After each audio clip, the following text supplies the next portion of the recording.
안녕하십니까? 네, 저는 법원단지 추진준비위원장 정한희입니다. 아시다시피 제가 지난번에 1편, 2편으로 동영상을 촬영하게 되었는데요.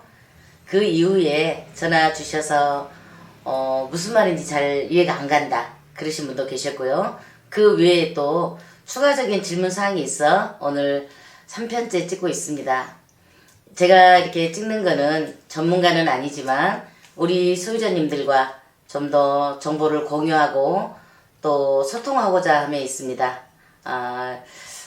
제가 아는 한도 내에서 설명을 드릴 테니 언제든지 전화 주시면 제가 또 성실하게 답변 드리도록 하겠습니다. 도시 및 주거환경정비법 도정법에 의해서 우리 재개발이 어떻게 진행되는지 보겠습니다. 자, 우리는 지금 선정만 되어 있습니다. 4월 28일 날 선정되었고요. 그러면 다음 단계부터는 정비계획 수립이라는 것을 하고요. 그 다음에 구역 지정을 합니다. 그리고 추진위 설립을 하고요. 그 다음에 창립총회. 창립총회를 거쳐 조합 설립을 하게 됩니다. 그 다음에 사업시행인가, 그 다음에 관리처분,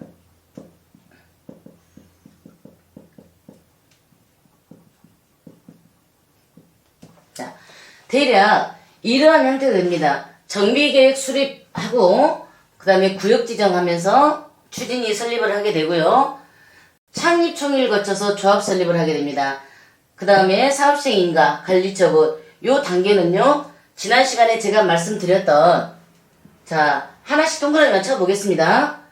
정비사업은 조사관이 있는데 성이 뭐라고 그랬죠? 추시라고 그랬습니다. 우리 구역만 그런 게 아니고 전국에 있는 모든 재개발 사업, 주거환경 도정법에 의해서 시행되는 거는 이 절차 똑같습니다. 추, 조, 사, 관. 조사관인데 모두 성씨가 추씨입니다.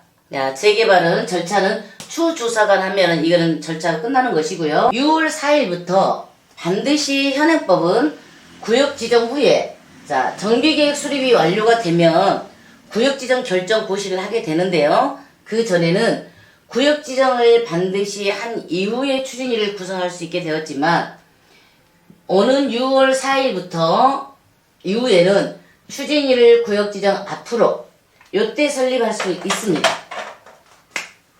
자, 요렇게. 그러면 여기가 추진위원회가 여기가 오겠죠. 그런데 그냥 추진위원회를 니네 만들어 설립해라가 아니라 추진위의 구성 요건도 있고요. 그 요건이나 해야 하는 일에 대해서는 제가 지난 시간에 말씀을 드렸으니까 한번 찾아보시고요. 그런데 이 6월 4일 이후에 추진위를 먼저 구성하게 하면서 공공지원이 의무인데요. 의무화를 시켰습니다. 그러면 자, 우리가 지난 시간에 말씀드렸던 별지 4호 서식에 가면 위원장, 감사, 추진위원 이렇게 써서 제가 이제 120명 정도를 해서 연번을 받아야 된다고 말씀드렸어요. 그런데 이 위원장과 감사는 앞에 AB라는 게 들어 있습니다. AB 위원장, AB 감사. 이 두 사람을 우리가 뽑는 게 아니고 공공지원 의무화를 시키면서 구청에서 뽑습니다. 추진위를 먼저 설립을 했으면 다음에 정비계획 수립이 완료된과 동시에 구역지정 결정 고시를 하는데요. 구역지정 결정 고시를 하게 되면 저희는 여기서 바로 이렇게 조합 설립으로 갈 겁니다. 다만 조합 설립하기 이전에 창립총회라는 걸 해야 되는데요. 창립총회라는 것은 조합을 이렇게 우리 설립을 합니다 라고 요때 총회를 해야 되는데 요때는 20%가 직접 참석해야 됩니다. 창립총회 하기 전에 자, 조합장, 이사, 감사, 대의원 요런 임원들까지 다 뽑아서 모든 정관을 만든 다음에 창립총회를 할 겁니다. 그렇게 하고 조합 설립하면 이 총회 때요 75%의 동의가 필요합니다. 75%의 동의를 필요로 조합 설립 인가를 받게 되는 것이고요. 그러면 여기까지만 된다라면 이제 재개발은 고속도로에 올라타 있다라고 생각을 하시면 될 것 같습니다. 여기까지 가는 과정이 정비계획 수립까지가 2년 정도 예상되고요. 추진위가 먼저 설립되어 있다라면 구역 지정만 떨어지면 바로 갈 수 있기 때문에 6개월이면 가지 않을까 저는 이런 생각을 해봅니다. 그리고 조합 설립 이후에 사업 시행 인가 계획인데요. 조합 설립 다음에 가장 중요한 우리 재개발 사업의 꽃이죠. 자, 요때 할 수 있는 게 무엇이냐? 시공자 선정입니다. 우리가 흔히 알고 있는 시공사라고 하는 이 시공사입니다. 시공사는 요건이 굉장히 까다롭고요. 우리 재개발 그 어떤 현장을 좌지우지할 수 있는 아주 중요한 용역업체 중에 가장 중요한 업체가 되겠죠. 그러고 보니 제가 말씀 또 안 드린 게 있네요. 추진위원회 때 정비업체와 설계업체를 선정을 할 수 있습니다. 자, 이렇게 정비업체와 설계업체를 선정을 했던 것을 이때는 추진위로 끝나는 것이고요. 조합 설립이 되면 여기에서 다시 선정을 합니다. 여기에 있는 정비업체, 설계업체는 여기에서 다시 선정을 하게 됩니다. 이때도 정비업체와 설계업체를 할 거고요. 조합 설립 이후에 시공자 선정을 할 건데요. 시공자 선정은 일반 경쟁 입찰로 합니다. 그러면 모든 업체들이 자, 우리 해주세요. 제안을 이렇게 많이 해야죠. 예쁘게 뭘 주겠습니다. 어떻게 하겠습니다. 라고 이렇게 해서 제안이 들어오면 그걸 우리가 토대로 검토해보고요.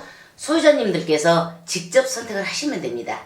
그리고 시공자 선정이 가장 어려운 것은요. 지금 현재로서는 50%가 직접 참석을 해야 됩니다. 직접 참석이라는 것은 서면으로 제출하는 게 아니고요. 서면으로 만약에 100% 제출했다 하더라도 50%가 다시 철회를 하고요. 취소를 시키고 현장에 나와서 직접 투표를 해야 되는 겁니다. 그래서 이 부분 가장 어렵고 아주 중요한 그런 영역이 되겠죠. 그런데 지금 우리 엊그저께 선정되고 나서 현수막을 설치했더니 구청으로 연락하신 분들이 많이 계시나 봐요. 우리 시공사 선정됐나요? 뭐 언제 돼요? 언제 입주해요? 이런 말씀을 하시는데요. 뭐 듣기만 해도 기분은 좋습니다만은 지금 구청으로 문의하시는 거는 좀 자제를 해주셨으면 합니다. 1차적으로 저희 사무실로 문의를 주시면 제가 또 성실한 답변할 것이고요. 만약에 모르는 게 있으면 제가 또 확인해서 따로 알려드리도록 하겠습니다. 그러면 시공사 선정은 아직 안 되어 있고요. 조합 설립 이후에 하기 때문에 약 2년 반에서 3년 정도 아마 예상이 되어집니다. 다음에 사업시행 인가인데요. 사업시행 인가라는 건 뭐냐면 우리가 흔히 집을 하나 짓게 되면 건축심의라는 걸 합니다. 그 건축심의라고 생각하시면 될 것 같아요. 건축심의. 그런데 건축심의 요 전에 요거 지금 지우겠습니다. 사업시행 인가라는 걸 받기 위해서는 교통, 환경, 그 다음에 또 뭐가 있을까요? 교육, 경관 등 요러한 것들을 심의를 통합적으로 지금은 우리가 신속통합이기 때문에 이때 통합심의를 하게 됩니다. 통합심의 기간은요 약 6개월 정도 소요되고요. 그 전에는 요 심의를 받기 위해서 2년 이상이 소요가 됐었습니다. 그렇지만 신속통합을 하면서 교통영향평가, 환경영향평가, 교육환경, 경관 이런 거를 한 번에 통합을 하기 때문에 6개월 이내면 가능합니다. 그러면 이런 심의를 받고 사업시행 인가라는 걸 내주게 되는데요. 예를 들어서 설계 이렇게 해라라고 이제 거의 뭐 확정이 되겠죠. 그렇게 해서 집을 지어도 좋습니다 라고 하는 게 사업시행 인가입니다. 그리고요 사업시행 인가와 관리처분 사이에 또 뭐가 있냐면 요때는 요거 말씀드리기 전에요. 사업시행 인가 기준으로 요때 우리 조합원 감정평가를 합니다. 자, 요때 우리가 추진위원회 때까지는 저희는 조합원이 아니고요. 토지 등 소유자입니다. 토지 등. 토지 소유자도 아니고 토지 등 소유자는 뭐죠? 네. 토지 등 소유자라고 얘기를 할 때는요. 재개발에서는 토지만 가지신 분들, 또 건물만 가지신 분들, 또 지상권을 가지신 분들, 요런 분들이 다 토지 등 소유자입니다. 그러면 이 소유자가 조합이 설립이 되면서 조합원으로 바뀌는 것이죠. 이때부터 이제 조합원이라고 얘기를 합니다. 조합원. 상업시행 인가와 관리처분 사이에 또 중요한 게 하나 들어있는데요. 이때는 조합원 분양 신청을 합니다. 자, 분양 신청을 1순위, 2순위, 3순위 이렇게 신청을 대부분 이렇게 합니다. 분양 신청을 할 건데요. 나는 몇 평으로 할 건가? 자, 나는 34평 할래, 25평 할래, 16평 할래, 이렇게 해서 순위를 쓰시면, 예를 들자면 34평 신청하시는 분이 100명이다. 그런데 34평은 우리가 50개밖에 안 했다. 라면 100명이 다 들어갈 수 없겠죠. 이럴 때는 권리가 순으로 잘리게 됩니다. 그런데 우리는 원하는 소유자 수가 약 3,500명이고요. 신축 세대가 5,000세대가 넘기 때문에 거의 원하는 세대는 가져갈 수 있을 것 같아요. 근데 이제 물론 설계가 나와 봐야 합니다만은 지금은 대략 이렇게 하는구나 라고만 이해를 하시면 될 것 같아요. 요때 분양 신청을 할 거고요. 만약에 분양을 안 하겠다. 나는 조합원으로 안 할 거야. 반대를 하시는 분들 이때 최종적으로 마지막 결정하실 수 있습니다. 자, 요때 동의 안 하셔도요. 조합원에 들어가 있지만 조합원 분양 신청을 안 하시게 되면 조합원에서 이제 완전히 빠지게 되는 겁니다. 조합원 분양 신청 만료일 다음날 조합원에서 제외되는 것입니다. 이 부분 참고하시고요. 그런데 남들은 조합원으로서 비싼 프리미엄을 받고 판다든가 아니면 조합원 아파트를 받아서 내 자산 가치를 높이는데 아마도 저는 그거 돈 싫어요 하고 분양을 안 받으실 분이 있을란가는 잘 모르겠습니다. 이제 그런 부분도 사정에 따라서 다를 수 있겠죠. 그런 부분 나중에 또 말씀드리기로 하고요. 자, 조합원 분양 신청 다음에 이제 드디어 마지막으로 관리처분이라는 걸 합니다. 이 관리처분은 뭐냐면 모든 관계가 끝나는 것이고요. 조금 아까 여기서 말씀드렸던 조합원 분양 신청 했던 것이 최종적으로 확정이 되는 겁니다. 확정. 자, 요때 만약에 또 변경이 들어갈 수도 있어요. 이제 어떤 이유에서든 간에 관리처분 변경 인가가 들어가서 다시 한번 분양 신청을 받지 않는 이상은 요때 지금 거의 확정이고 끝이라고 보시면 됩니다. 정비계획 수립하고 구역 지정을 한다고 했어요. 요 구역 지정을 확정하기 위해서 이때 소유자 여러분들께 첫 번째로 내 집의 평가 금액은 얼마입니다 라고 통지를 해줄 거예요. 이거는 확정 아닙니다. 단지 그냥 통지예요. 자, 첫 번째. 두 번째, 조합 설립할 때 이렇게 해서 내 집이 얼마 정도 되는데 조합 설립에 동의하십니까? 라고 두 번째 통지를 할 거예요. 세 번째, 사업시행 인가 때 조합원 감정평가를 하는데 당신 집은 얼마입니다 라고 요때도 통지를 할 거예요. 그런데 첫 번째, 두 번째 때 내 거의 평가 금액이 적다고 저한테 쫓아오지 마시기 바랍니다. 이때는 아무런 의미는 없고요. 우리 지금 현재 보면 공동주택 가격이라든가 아니면 개별주택 가격이라든가 따로 이렇게 공식 가격 재산세를 내기 위해 이렇게 책정해 놓은 그런 금액들이 있습니다. 그 금액하고 별반 차이 없습니다. 그래서 이거는 재개발에서 일단 의무적으로 통지해야 되기 때문에 하는 것이니까요. 놀라지 마시고요. 그리고 요 세 번째 사업시행과 기준 때 통지해 주는 것은 거의 엇비슷합니다. 요때 가서 말씀을 하시면 돼요. 요때 감정평가 금액이 나올 거고요. 이때보다도 사실은 뒤에 하는 관리처분 인가 때 거의 확정이라고 생각을 하시면 됩니다. 그래서 네 번째 요때 통지를 해드릴 거니까요.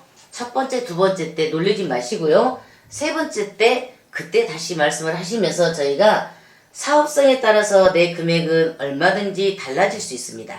그래서 그때 다시 정확히 또 말씀드리는 걸로 할게요. 네. 그리고 내가 지금 살고 있는 집이 10평에서 뭐 빌라 기준입니다. 10평에서 뭐 15평 요 사이에 있는데 거의 같은 평수로 만약에 분양 신청을 하실 때는 추가 부담금은 뭐 없거나 그리 많지 않을 것 같습니다. 그 부분도 우리가 일반 분양을 얼마에 할지 이런 총 수입이 나와 봐야 알기 때문에 그 부분은 말씀드리기는 어렵고요. 그렇지만 대략적으로 자, 총 수입에서 총 지출을 뺀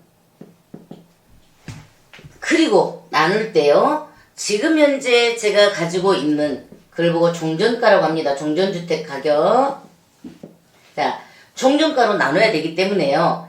일반 분양이 우리가 부동산 시장이 호황기여서 높은 금액을 받을 수 있다라면 우리는 수입이 많아지겠죠. 그러면 상대적으로 지출이 적으면서 우리가 가져올 수 있는 비례율은 많아지는 것입니다. 그래서 이 금액을 정확히 말씀드릴 수 없다라는 거 이해하시고요. 그러면 소유자 중에 돈이 없어서 못 들어가요 라는 분들이 가장 많으세요. 그러면 우리가 뭐를 잘해야 되느냐? 조금 아까 조합 설립과 사업시행 인가 사이에 시공사를 선정한다고 했는데요. 시공자. 요 시공자 선정할 때 우리가 정말 잘 보시면 됩니다. 대부분요. 예를 들어 보겠습니다. 내가 가지고 있는 빌라가 3억인데 나는 새 빌라 작은 평수입니다. 예를 들어서 4억짜리 들어갈 거야 라고 했을 때요. 차액이 1억이지 않습니까? 그럼 1억에 계약금 10% 그러면 1억이니까 1000만원이겠죠? 자, 중도금 60% 잔금 30% 대체적으로 이렇게 하는데요. 전문용어로 시공사 잘 만나면요. 10%, 60%, 30% 안 내도 됩니다. 어떻게 내냐? 빵빵 100 이렇게 하시면 돼요. 계약금 빵, 중도금 빵, 잔금 100. 요 잔금 100은 우리 돈이 없어도요. 입주할 때는 지금 우리가 전세를 줄 수 있는 금액보다 훨씬 더 높을 겁니다. 그래서 빵빵 100으로 우리가 조건을 맞출 수도 있어요. 그래서 시공사 선정할 때 우리 조합원들이 협조를 잘 해주시고 선택을 잘 해주신다면 이런 부분도 시공사 제안을 해올 때 제가 또 전문가들 입회하에 철저히 검토를 한번 해서 주민들이 원하는 방향으로 한번 만들어 보도록 하겠습니다. 그리고요, 그러면 요때에서 예를 들자면 10%인데요. 만약에 빵빵백이 안 됐을 때 10%라 해도 1000만원 밖에 들지 않습니다. 그래서 요런 돈은 이 돈마저 없어요 라고 말씀하실 수 있죠. 근데 이 돈은요, 그냥 내는 돈이 아니고 저희가 관리처분 이후에 요때 이사를 할 건데요. 요때 이사를 할 건데 그냥 가라고 할 수는 없잖아요. 돈도 없고요. 그러면 사업시행인가 기준으로 정해진 예를 들어서 요 3억인다 하라면 곱하기 60% 1억 8천입니다. 자, 요 1억 8천을 이주하세요 라고 요때 드립니다. 이거는 확정은 아니에요. 대부분 내 감정평가 금액의 60%를 이주비로 드리기 때문에 이 금액을 가지고 임차인을 이렇게 보증금 반환해서 내보내셔도 되고요. 본인이 다른 곳에 이사하셔도 되고요. 젊으신 분들은 이 돈을 또 활용을 해서 다른 지역의 빌라를 사서 또 재산을 또 늘리는 경우도 있으시더라고요. 그거는 이제 각자 상황에 맞춰서 하시는 걸로 하고요. 그리고 관리 처분이 되게 되면은요, 우리는 여기까지 지금까지는 주택으로 거래가 되었지 않습니까? 관리 처분이 나면서 이때는 이제 입주권으로 바뀝니다. 자, 그러면 이제 추가 분담금에 대해서는 어느 정도 이해가 되셨을까요? 자, 내가 3억짜리의 평가를 받았는데, 이 3억도요, 평가할 때, 지금 사고 파는 그 금액보다 훨씬 높은 금액으로 아마 평가가 될 겁니다. 왜냐하면, 재개발에서 평가 금액은요, 거래 사례 비교라고, 지금 현재 이 시점에서 표준지를 정한, 자, 우리가 재개발 지역이 이렇게 되어 있으면, 어느 집일지는 모르겠지만, 이 집이 만약에 표준지로 정해져 있다라면 이 집을 근거로 이렇게 이쪽은 대략 평당 얼마, 대지권은 얼마, 건축비는 얼마 이렇게 되어서 평가를 하기도 하고요. 이 집이 만약에 3억에 팔았다. 근데 이 집이 4억에 팔았다. 근데 요게 표준지가 되면 내 집도 덩달아서 올라가겠죠. 그러면 내 집의 차이와 이 집의 차이에 비율을 계산을 해서 하기 때문에요. 이 집은 얼마든지 지금 현재보다는 시세가 많이 올라갈 것 같고요. 그 다음에 제가 최저로 잡은 겁니다. 자, 3억짜리를 했는데 나는 좀 돈을 더 주더라도 7억짜리로 가고 싶다라고 한다면 여기에서 4억의 갭이 나겠죠. 요게 추가 분담금입니다. 그렇지만 3억짜리를 나는 3억짜리로 가겠다. 물론 3억보다는 더 될 겁니다만은 3억짜리를 3억짜리로 가겠다면 분담금 없습니다. 그러니까 내 집은 지금 10평이면서 나는 34평 새 아파트로 갈 거야. 공짜로 줘야 돼. 이러신 분들은 안 계시겠죠? 그거는 애시당초 안 맞는 말이고요. 그리고 우리가 지금 저도 마찬가지입니다만은 저희 아들을 청약저축을 몇십 년을 넣었어요. 매월 넣어서 청약저축을 왜 넣는가요? 새 아파트 우리가 분양받기 위해서 넣는 겁니다. 새 아파트 분양. 예를 들자면 여기에 10억짜리라면은요. 우리 조합원 분양 신청은요. 이 청약보다 금액이 더 저렴한 이 금액에 받습니다. 약 8억 예상해볼까요? 그러면 여기에서 지금 2억의 갭이 있고요. 조합원들의 혜택은요. 요때 시공사 선정할 때 시공사에서 제안을 하겠지만 대체적으로요. 발코니 확장 공짜. 모든 전기 뭐 세탁기, 냉장고, 뭐 TV, 광파 오븐 렌지 등등등등등등 모든 것은 붙박이장까지요. 이런 부분이 무료로 들어오기 때문에 이 부분도 8천에서 한 1억 정도 됩니다. 그러면 여기에서 2억 이익을 받고요. 요 부분 들어오는 거 1억, 이미 우리는 3억의 이익을 보는 겁니다. 그러면 이 청약을 그렇게 몇백 대 1로 해서 받는다는 것은 이 금액보다 훨씬 높은 금액을 받을 수 있기 때문에 서로 받겠다고 하는 것이지 않습니까? 자, 이 10억이 위로 올라가서 13억이 되고 15억이 될 겁니다. 그러면 우리가 받은 이 8억하고 15억의 차이는 얼마인가요? 생각만 해도 기쁘지 않습니까? 그래서 우리는 조합원 아파트를 원하는 것입니다. 다만 조합원이라고 하니까 좀 오해하시는 분들이 계세요. 지역주택 조합하고 이 일반 우리가 하고 있는 재개발 조합하고 다릅니다. 이 도정법에 의해서 당연히 구역 안에 있는 사람은 조합원이 되는 것입니다. 조합원 가입 안 합니다. 돈 10원짜리 하나도 안 냅니다. 그래서 그런 부분 염려하지 마시고요. 이사하실 때는 이주비, 이사비 전부 다 드릴 거고요.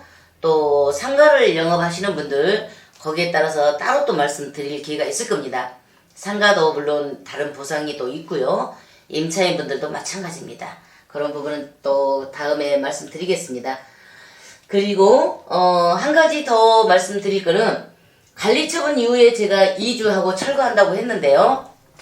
2주 철거를 관리처분 끝나고 이때 가서 2주 계획서를 한다든가 철거 계획서를 하게 되면 이 기간이 6개월 이상 뭐 1년 이렇게 갈 수 있습니다. 그래서 저는 관리처분인가 받기 전에 관리처분인가 계획 수립이라는 걸 하는데요.